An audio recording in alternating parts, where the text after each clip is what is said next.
then we will get started. So, I love to share stories of law of attraction and manifestation.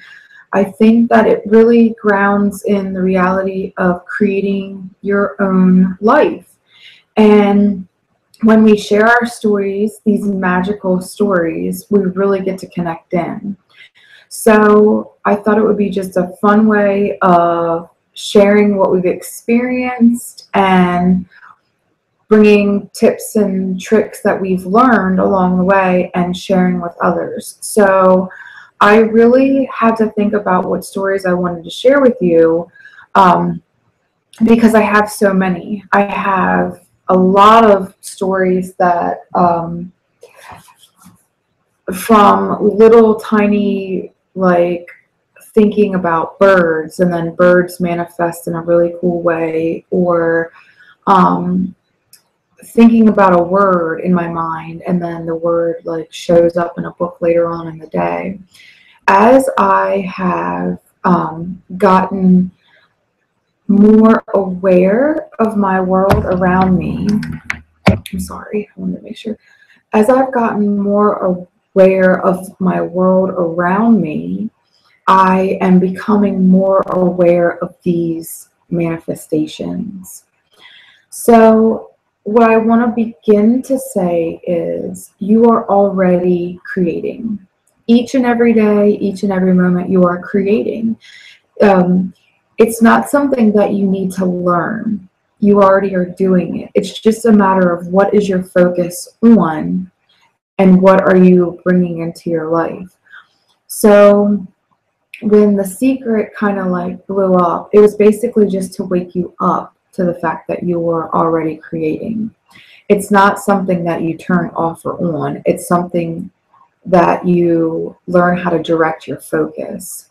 So once you start to learn how to direct your focus, then you start bringing into your life the things that you want to experience. So when I got really clear about what it was I wanted to share, the first story that came to my mind was the first time that it was so powerful and so magical that I knew that something more was going on. I had been studying the law of attraction for some time, but I was still working with the old paradigms of not really believing that I was creating my reality.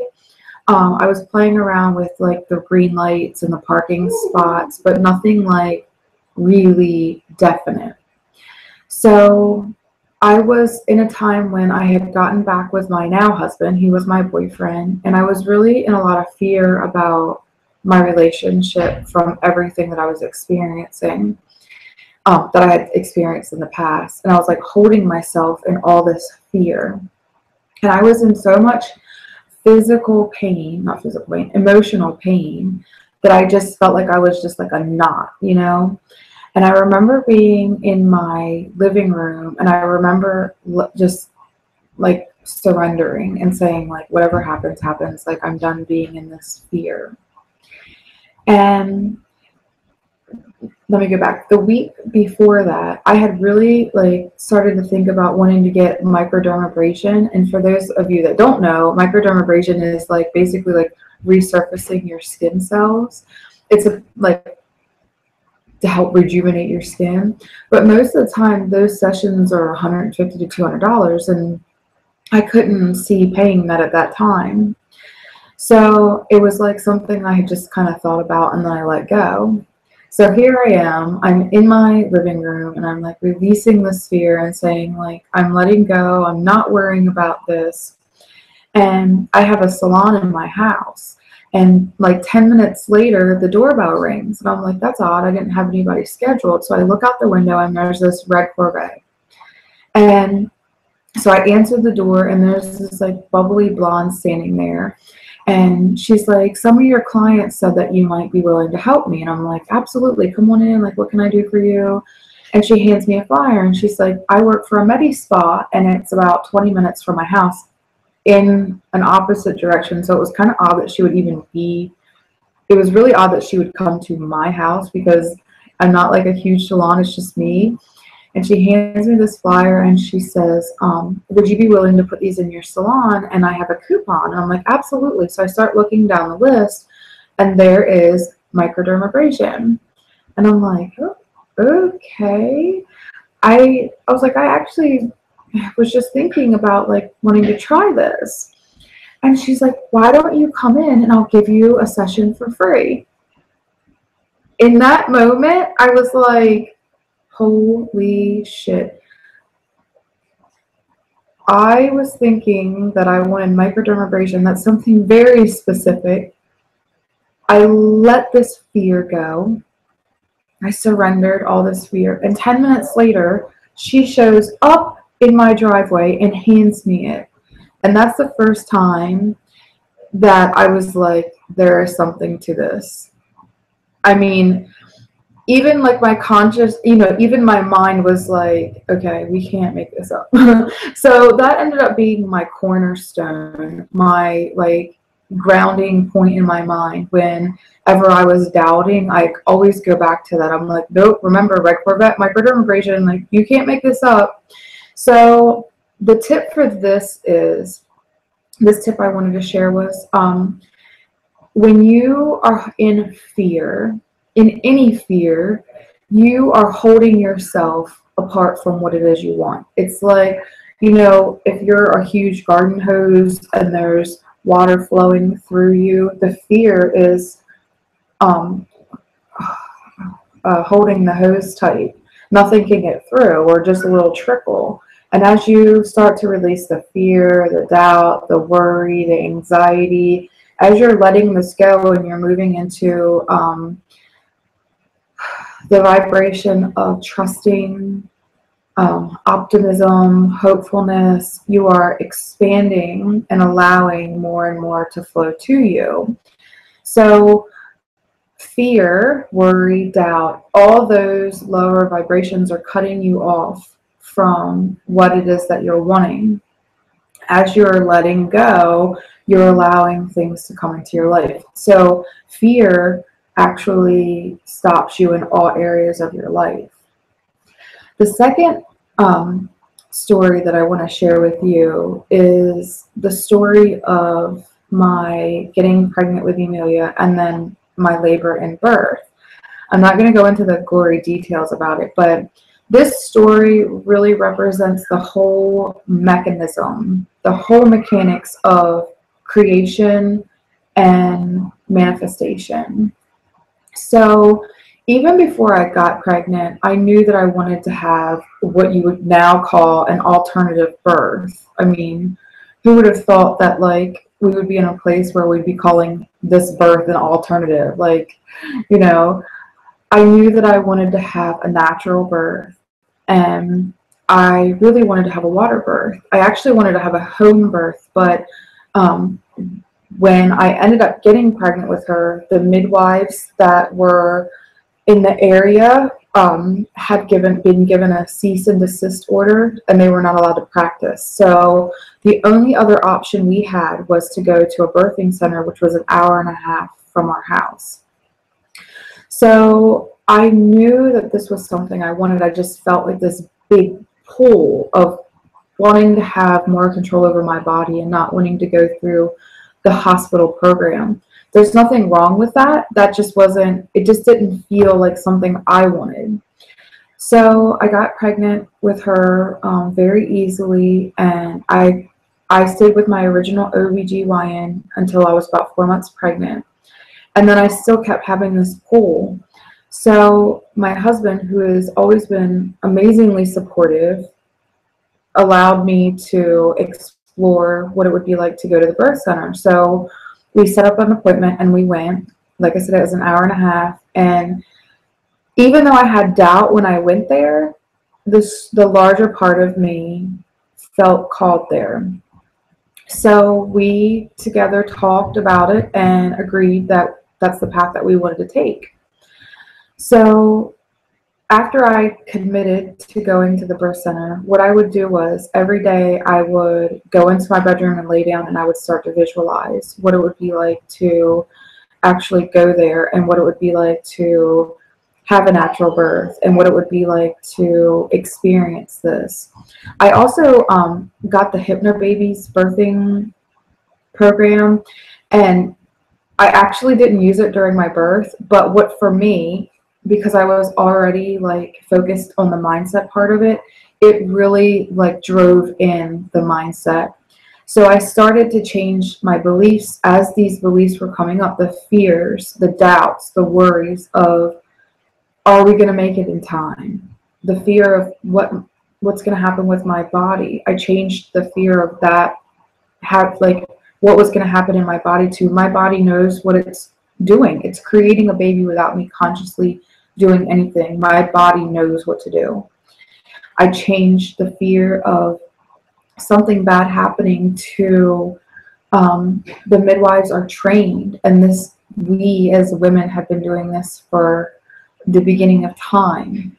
And I started to change the paradigm. So the fear was saying, you know, this belief is happening, and I transcended it and changed it to a new belief. And then I started to write down what it was that I wanted. And as we got closer, we narrowed down, or I narrowed down. I mean, he didn't really care one way or another, but I narrowed down. There was 5 midwives that would have attended me, and I narrowed it down to 2, and then I narrowed it down to 1. And she was just really sarcastic, and I just really liked her personality. And there was only 1 water birthing room, so it was basically first come, first serve. And they took 35 women for 1 month. So if August there was 35 women that would, you know, potentially go to labor, they took 35. September they took 30 to 35, or, you know, so potentially there could have been a woman laboring on the same day I was laboring on. So I just started to make a list of what it was that I wanted. I just kept focusing on it every day for 15-20 minutes. Whatever felt good, I would visualize what it felt like to have this birth, and driving up there and being in the water birthing room and experiencing it. At the time, my husband was on call, and he could be an hour in the opposite direction. So I wanted him to be off call, and I wanted it to be a weekend. There was also the state fair going on, and I didn't want to have to contend with the traffic. I wanted to get up there with ease, and I wanted to have plenty of time because, you know, it was an hour and a half drive, and I didn't want to tear, and, you know, all the things that I wanted, I focused on. And so when it came down to like the last week, the midwives bring you in, and they talk to you about the potential of you going to the hospital. And before that even happened, I had already surrendered everything. I completely let go of it having to be this way. I got to the point where if it was my health and Amelia's health, I would go to the hospital and have a C-section or whatever willingly. I surrendered it all. So when the midwife had the conversation, she's like, you know, preparing herself, and I'm like, it's fine. Whatever happens, I am completely okay with it. It's about our health first. And she's just like, oh my God. She's like, usually this is like, you know, I'm having to like coach people through it, but I'm like, no, it's fine. Like, our health is first. So the day comes, it's a Sunday morning, my water breaks like in the movies. I am completely still. I had no fear. I just felt like this sense of peace because I just worked through so much fear. I actually was just like elated.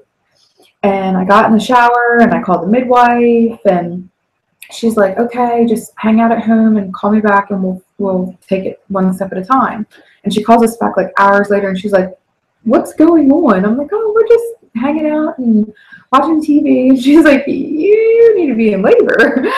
Why don't you come up here? So we go up. We had plenty of time because my labor actually didn't even start. They had to naturally, holistically induce me with castor oil. I don't recommend it at all, but it does work. It's effective. my husband and I couldn't be at the birth center until I was in active labor, so we ended up going to dinner. So I'm at Olive Garden in labor, and we had to like call the waitress over and say like, I'm in labor, and so I just want to let you know what's going on. And then we went back to the hotel room so that I could labor there.